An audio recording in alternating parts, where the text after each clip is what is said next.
Oke, sekarang kita mau bahas CASA ya. Jadi CASA ini merupakan perusahaan publik ya yang bernama Capital Finance Indonesia Tbk bagi yang belum tahu. Nah, jadi perusahaan ini didirikan pada tanggal 4 Juni 2009 dengan nama PT Baron Indonesia dan mulai beroperasi secara komersil pada tahun 2012. Nah, Capital Finance berkantor pusat di gedung Sona Topaz Tower ya, lantai 18, Jalan Jenderal Sudirman, Kapling 26, Jakarta Selatan. Nah, jadi berdasarkan anggaran dasar perusahaan, ruang lingkup kegiatan CASA ini bergerak di bidang jasa dan investasi. Kegiatan utama Capital Finance itu adalah bergerak dalam bidang jasa konsultasi manajemen. Nah, untuk laporan keuangan sendiri bagaimana? Nah, dari pendapatan, ya, kuartal pertama tahun 2022, perseroan mencetak pendapatan sebesar 2,4 triliun, turun 50% ya dari tahun 2021 yang berhasil mencetak pendapatan sebesar 4,5 triliun. Untuk kuartal kedua tahun 2022, perseroan mencetak pendapatan sebesar 2,8 triliun yang lagi-lagi turun dari kuartal yang sama tahun 2021 yang sebesar 4,1 triliun. Nah, untuk kuartal ketiga, perseroan mencetak pendapatan itu sebesar 2,9 triliun yang turun juga dari kuartal yang sama di tahun 2021 sebesar 3,4 triliun. Nah, untuk laba bersih sendiri, perseroan di tahun 2022 kuartal pertama itu berhasil mencetak laba bersih sebesar 4 miliar.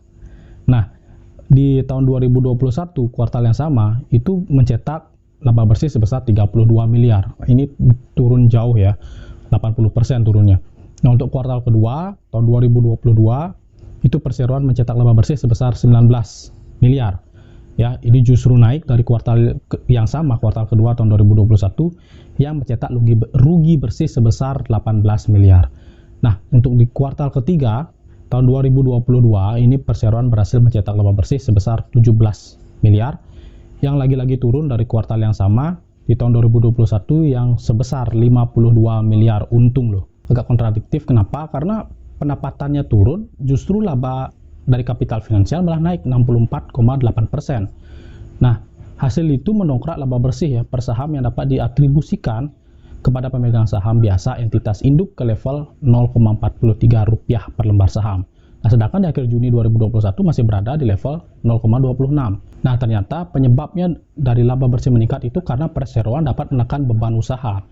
Nah, jadi perseroan ini menekan beban usaha sebanyak atau sedalam 40,5% menjadi sebesar 5,1 triliun. Nah, sehingga laba sebelum pajak tumbuh 24% menjadi 31,8 miliar. Nah, selain itu juga liabilitas asuransi turun 14,4% menjadi 2,59 triliun. Nah, dampaknya aset turut menyusut 4,4% menjadi 36,443 triliun.